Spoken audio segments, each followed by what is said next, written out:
We're Yeah. talking about the Tukey Brothers Lumber Company of North Belgrade, Maine.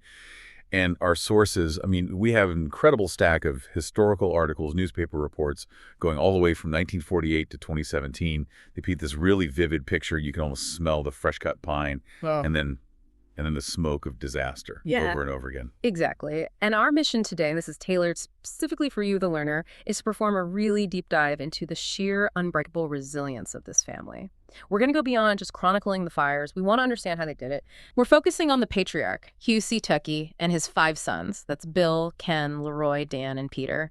And analyzing how their collective Yankee ingenuity and almost stubborn work ethic managed to turn this repeated catastrophic tragedy into a definitive lineage of success. And this is such a profound study in what you could call operational persistence. We're lucky because we have the records.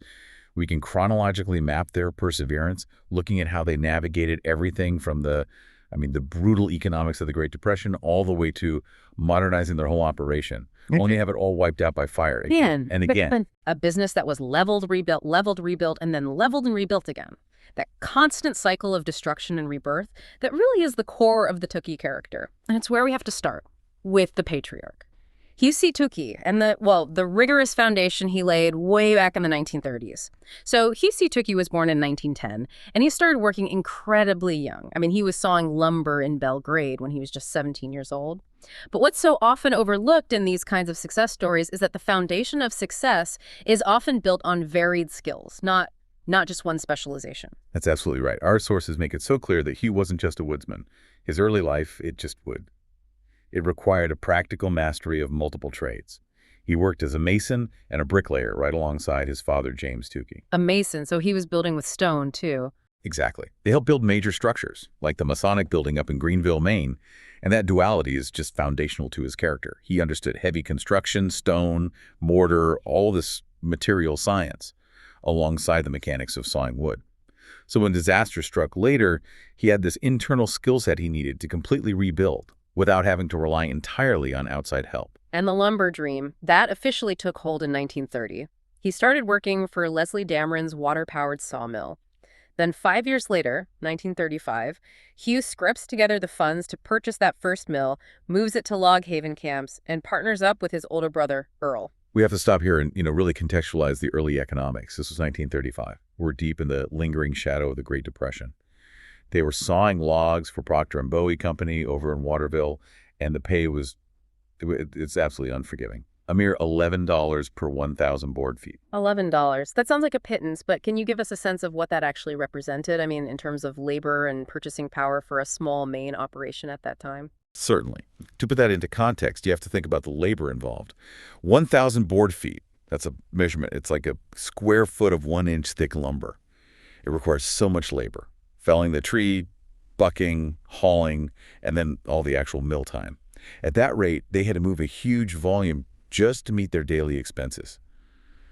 It was near the bare minimum needed for survival. It demanded extraordinary efficiency just to break even. And their logistical challenges were just insane. They weren't just cutting wood, they were figuring out how to deliver it in the harshest Maine environment. Exactly. The sources highlight one particularly treacherous detail. They were trucking those heavy logs across Salmon Lake in the winter. Across the ice. Across the ice. This isn't just difficult, it's incredibly high risk. You're waiting for the ice to be thick enough, gambling that your heavy equipment won't break through, all for this tiny marginal profit. It just shows, right from the very start, a willingness to take immense physical and financial risks simply to keep the operation going. And unfortunately, that risk, it only paid off for 2 years. In 1937, tragedy strikes. Fire. It completely destroyed the mill, shut down the business almost as soon as it got started. And this is the first great test of Hugh's character. He lost everything physical, but he immediately demonstrated that key Tukey trait, pivoting to survive. He didn't have the capital to rebuild right away, so he needed a radically different survival strategy. He bought 100 acres along Route 8 in North Belgrade for $1,200. That spot would become the permanent home of the whole operation. And he went from being a logger to being a farmer and a trucker for the next 11 years. Yeah. He raised milking cows, grew potatoes. The sheer resourcefulness here is remarkable. For over a decade, he was a milk trucker for major regional companies like H.P. Hood and New England Dairies. And that detail about his first milk delivery truck is so telling. It wasn't some shiny new asset, it was a vehicle he found literally pushed off into a ditch.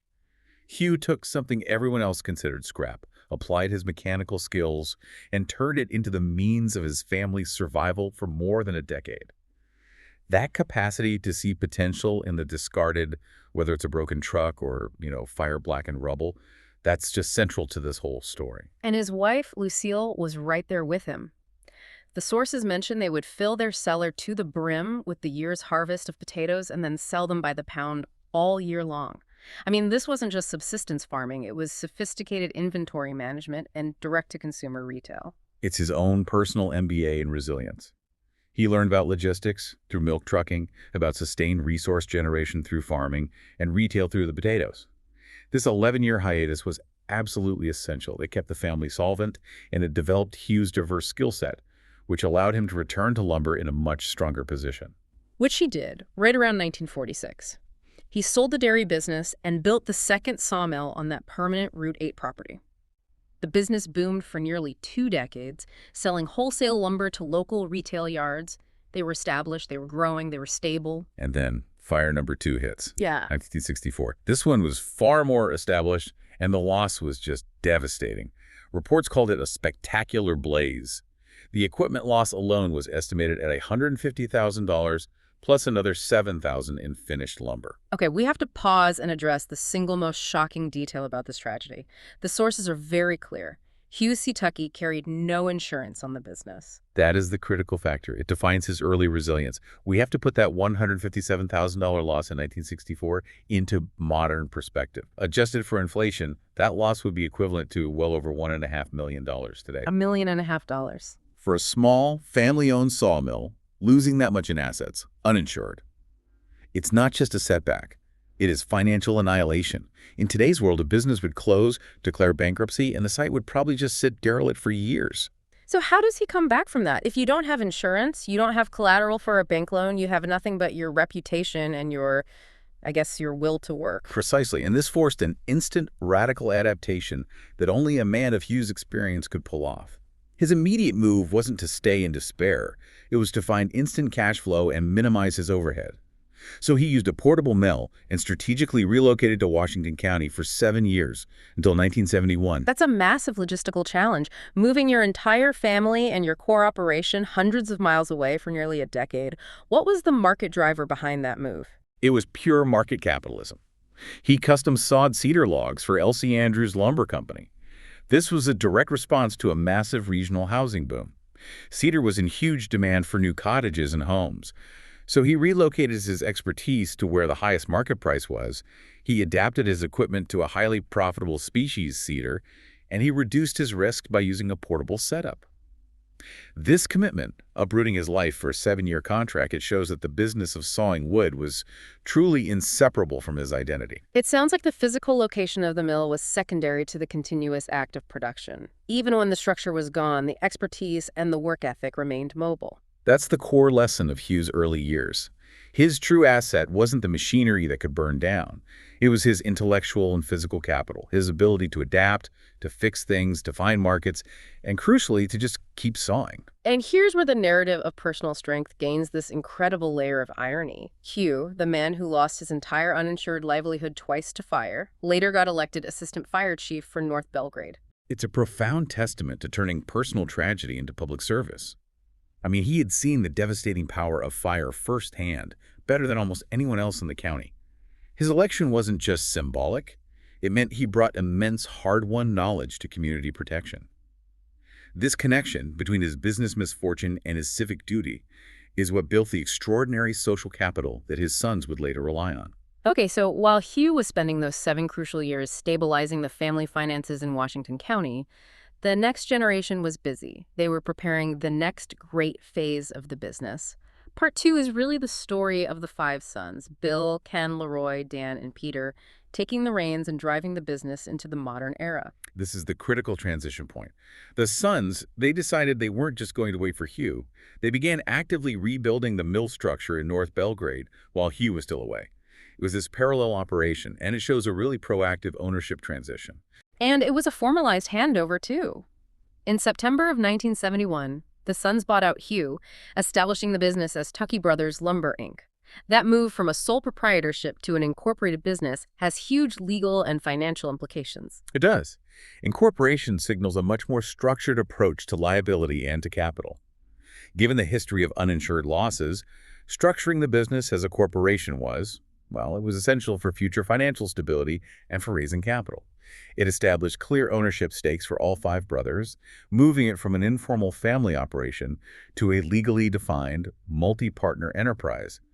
And that move, it just speaks to their growing business sophistication. Their early focus was ruthlessly efficient and specialized. Initially, they dedicated themselves to sawing 8-foot studs, and they didn't just work business hours, they worked nights and weekends just to complete the larger, long log sawmill. That focus on the 8-foot stud is fascinating. In construction, studs are essential framing members, often standardized at that length for residential walls. By specializing in this volume product, they could streamline operations, reduce waste, and quickly establish themselves as reliable in a high-demand niche. That intense focus, combined with working nights and weekends, it just shows they inherited Hughes' foundational work ethic, but applied it with a modern strategic focus. And they truly scaled up the operation. They installed an automatic mill, which was a technological game changer for a small Maine sawmill at the time. This significantly increased their output to 15,000 board feet per day. The shift to the automatic mill is a crucial point of modernization. Hughes' early mills were likely manually intensive carriage and saw operations. An automatic mill introduces automation in log handling, carriage feed, and potentially computerized setworks, which dramatically increases your speed and your precision. Going from a traditional output to 15,000 board feet a day, that means they were moving into serious competitive production volume. By 1973, that investment had paid off. The mill was in full operation, and they were employing 22 people. That level of employment made Tukey Brothers Lumber a foundational pillar of the North Belgrade community economy. And their scale just continued to impress. By the mid-70s, before the third fire, they were sawing about 5 million board feet of lumber a year. They also strategically diversified beyond simple wholesale. They added retail sales, and they started specializing in products like hemlock landscape timbers. Why the focus on hemlock landscape timbers? Is that a strategic product choice? Oh, it is. Hemlock is naturally resistant to decay, which makes it ideal for outdoor ground contact use like landscaping or docks the timbers. This niche diversification insulated them a little from the volatile pine framing market. It shows the brothers were actively managing their product line to target profitable niche demand where decay resistance was a selling point, capitalizing on the recreational and second home building booms in Maine. And despite all the modernization and specialization, Bill Tukey stressed that they maintained the core Tukey philosophy of work. He noted that while the work was dangerous, it was meaningful. They made sure the human connection to the material remained vital. That is key. They weren't just running machines. They handled the entire process, literally from finding the log in the tree, which means owning the procurement and felling all the way to the finished product. That control over the entire supply chain, it guarantees quality, it maximizes your profit margin, and most importantly, it instills a sense of ownership and dedication that you just don't find in assembly line operations. And what was the core belief they inherited from Hugh? It was simple, and it spoke volumes about their persistence. We never stopped sawing. They committed to continuing to sell lumber even when the economy suffered cyclical downturns. This operational persistence means they weren't waiting for perfect market conditions. They adapted their production, but the mill never stood idle. That continuous flow is what kept them solvent and their reputation strong. Speaking of Hugh, even after retiring in '71 and selling the business to his sons, his ambition couldn't be contained. The sources say he returned for a short while because his sons, working these grueling 10-hour days, needed help with the demanding logistics. And the specific task they needed him for really highlights the complexity of the scaled-up operation, tracking shipments and scaling incoming logs. Can you explain what scaling incoming logs involves and why that task would require the patriarch's expertise even in his retirement? Yeah, so scaling logs is the process of accurately measuring the diameter, length, and quality defects of raw timber to determine its merchantable volume. That is, how much usable lumber you can actually get out of it. In the 1970s, this was a highly skilled task. It required a sharp eye and deep knowledge of timber defects. If you misscale an incoming load, you either overpay for poor quality wood or you shortchange your suppliers, which damages crucial relationships. Hugh, with his decades of experience, had that non-negotiable expertise to ensure they weren't losing money on every single truckload that entered the yard. It demonstrates that even with new machines, the oldest, most foundational skills were still essential for financial survival. And his famous inability to sit still. When asked about his return, he mentioned he hadn't just sat around the last 2 years, having built several camps and houses during his so-called retirement. For Hugh Tukey, work wasn't a job. It was the rhythm of life itself. Now we come to the Great Crucible, the ultimate test of this multi-generational resilience. Fire number 3, which struck on November 29, 1988. It's just tragic to think that Hugh C. Tukey, who had already witnessed this cycle twice, was still alive to see his son's massive, modernized, incorporated business leveled again. A neighbor spotted the flames in the early morning hours, and by the time the volunteer fire departments arrived, the building was just completely engulfed. The tremendous community response here isn't just a footnote, though. It's a direct consequence of the civic and ethical foundation Hugh had built. This is where his previous role as assistant fire chief truly paid dividends in social capital. Absolutely.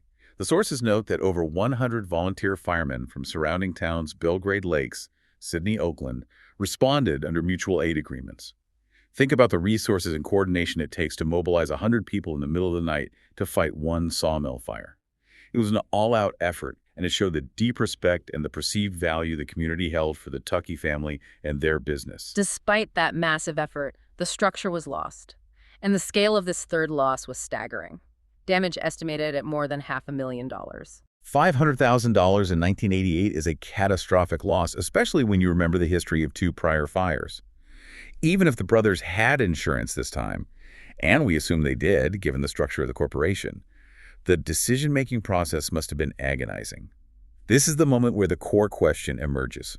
After enduring 3 major life-altering catastrophes, what internal or familial drive stops you from simply retiring, taking the insurance payout, and just walking away? The sources confirm there was much indecision among the brothers about whether to rebuild yet again. I can't imagine the financial, the emotional, and the psychological toll of starting over for the third time in a single location. The sheer exhaustion must have been overwhelming. They had achieved success. They had built a thriving 22-employee modern factory. Losing it all again forces this deep philosophical reckoning with whether the risk is worth the reward. But this is where the story shifts from individual resilience to community-fueled triumph. The rebirth, we learn, was fueled by unsolicited help from the community. This is the crux of their longevity. The sources emphasize the support that came pouring in. Contractors who gave their time, suppliers who extended credit, and individuals who simply offered the use of their equipment and endless encouragement. The Tukeys were not merely transactional employers, they were woven into the economic and social fabric of North Belgrade. The community invested labor and equipment social capital because they believed in the Tukeys' honesty and work ethic, expecting that investment would quickly restart a reliable local engine. And the turnaround time is a phenomenal demonstration of that support and the brothers' organizational skill. They dug through the rubble, they salvaged every piece of machinery they could, and they were back in business by March 1989. 4 months. 4 months to rebuild a facility that had been completely leveled. That is phenomenal project management under extreme duress. It speaks to meticulous planning and coordination, often while managing the logistics of the salvage operation simultaneously. But the ultimate, most beautiful symbol of their resilience is the new 7,200 square foot building itself. Yes, the fact that the new facility was constructed entirely with their own lumber. That is the ultimate tangible testament to their defiance against failure. They used the product of their enduring labor, the very wood they cut, processed, and refined to house their renewed enterprise. They didn't just survive, they literally became the physical builders of their own future. They created a custom-built factory, 7,200 square feet, rapidly, using their own 2 hands and their own materials. And the workforce returned quickly, hitting 19 employees almost immediately after reopening. That just demonstrates profound loyalty. It proves the business was built on relationships and trust, which are 2 assets that fire simply cannot destroy. And if we connect this to the broader picture of the Maine entrepreneurial spirit, this story rejects the idea that a business fails when its assets are destroyed. It fails when its will to continue is broken. The Tukeys prove that as long as the family unit and the community trust remained, the physical structure was only temporary. They epitomized that local, rugged New England rejection of permanent failure. Moving beyond the recurring drama of the mill, the Tukey story is fascinating because the family's ambition wasn't limited to just sawing wood. Part 4 really shows the sheer breadth of their enterprise.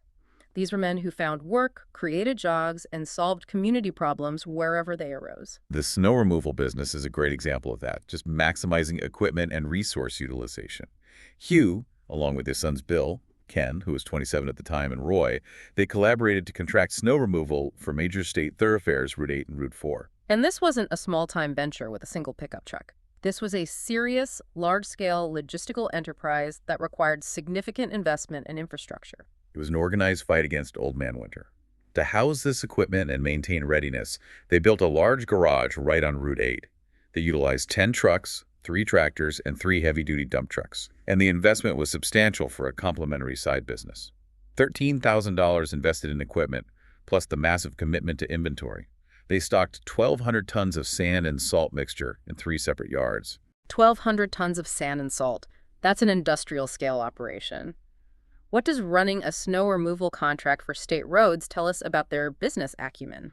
It tells us they were extremely skilled at bidding and fulfilling large, essential government contracts.